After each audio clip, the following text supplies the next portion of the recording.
Dans l'actualité également, un nouveau coup d'arrêt pour la loi sur la fin de vie.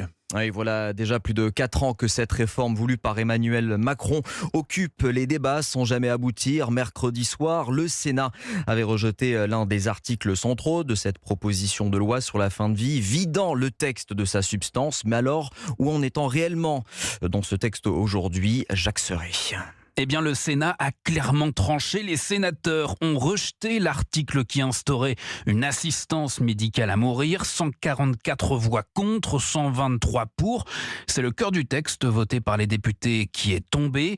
Et dans la foulée, la proposition de loi a été profondément réécrite. Exit le droit à mourir, exit l'euthanasie et le suicide assisté.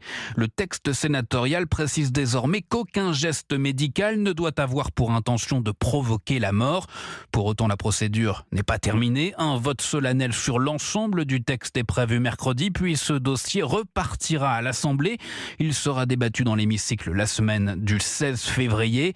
Et en cas de désaccord persistant entre les deux chambres, le dernier mot pourra revenir à l'Assemblée nationale, à moins qu'Emmanuel Macron ne décide d'intervenir. En mai dernier, le chef de l'État avait évoqué la possibilité d'un référendum en cas d'enlisement.